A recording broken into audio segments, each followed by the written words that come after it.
Oke, kita ketemu lagi. Kali ini kita mau bedah bareng ya materi yang Anda bagikan. Ini studi kasus negosiasi penculikan yang lumayan bikin tegang. Dari buku Order Out of Chaos-nya Scott Walker, dia kan mantan negosiator Sandra Scotland Yard ya. Ceritanya ini lintas benua, Eropa dan Afrika. Nah, misi kita sekarang nih mau coba gali lebih dalam soal taktik negosiasinya. Terus tekanan psikologisnya gimana, sama sisi manusianya lah dalam situasi berisiko tinggi ini. Kita bakal lihat gimana persiapan, terus ego, sama dinamika tim internal itu bisa jadi, wah sama pentingnya atau malah lebih dibanding negosiasi sama penculiknya sendiri. Siap ya? Mari kita mulai dari awal mula kejadiannya. Ada pengusaha kaya, Philip, yang apes banget gara-gara satu kesalahan kecil di jalan. Ya, jadi cerita dari sumber Anda ini ngasih gambaran penculikan Philip yang kayaknya direncanain rapi banget. Tiba-tiba aja Philip sendiri ini bikin beberapa, ya bisa dibilang blunder kecil sih. Salah belok, terus agak lengah pas nyetir, mungkin ngeremnya terlalu cepat atau gimana gitu. Oh gitu ya. Tiba-tiba aja, bam! Ada mobil pickup nyergap BMW barunya, terus keluar orang-orang pakai topeng bawa AK-47. Mobilnya dirusak, dia diculik, brutal tapi kelihatan sangat profesional. Iya, itu nunjukin banget ya perencanaannya matang sekali dari sisi penculiknya. Mereka udah ngincer kayaknya. Dan biasanya setelah kejadian kayak gitu, penulis buku ini Walker dia jelasin ada fase, fase kekacauan gitu buat keluarga korban. Nggak pasti takut. Pasti panik ya? Banget. Penculiknya juga sering sengaja diem dulu di awal. Itu strategi mereka buat nanemin rasa takut, naikin tekanan psikologis.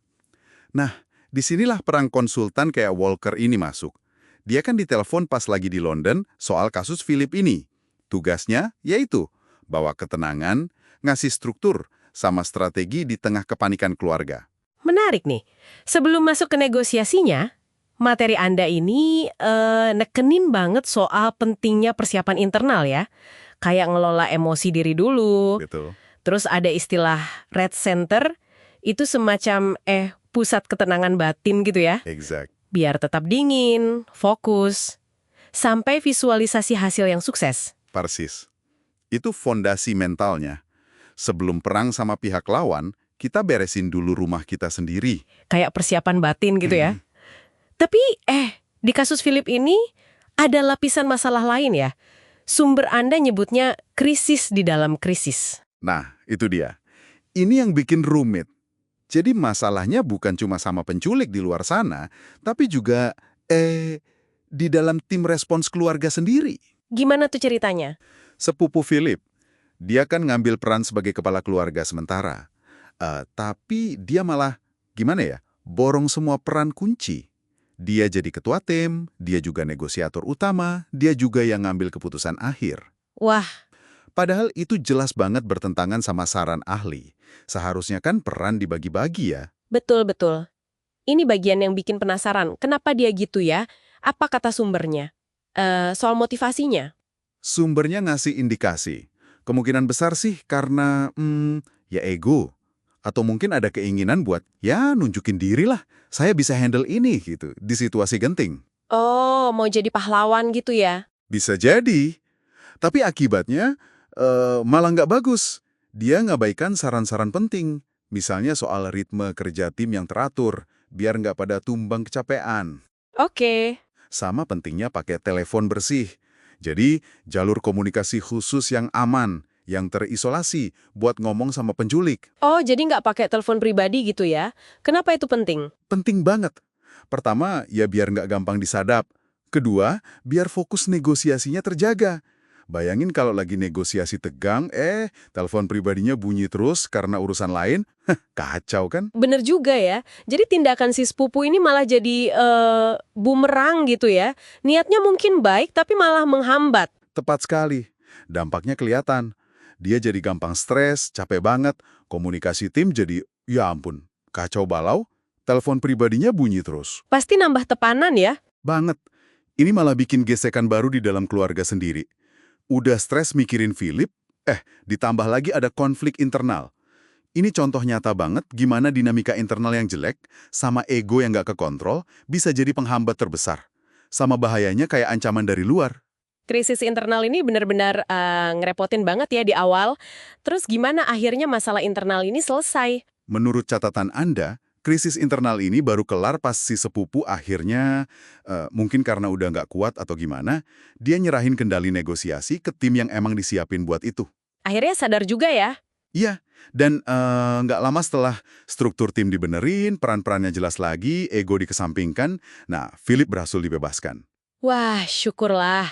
Ini ngegarisbawahi banget betapa vitalnya struktur tim yang benar, kejelasan peran, sama kemampuan buat ya nahan ego pribadi lah dalam situasi sepanik dan setegang itu. Oke, oke.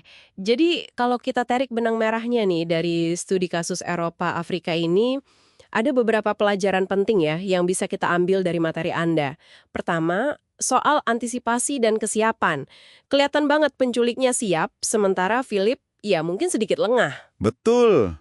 Kedua, bahaya dari ego. Entah itu mungkin rasa pede berlebih Philip pas nyetir, atau ya ambisi si sepupu yang ngambil alih semua peran tadi.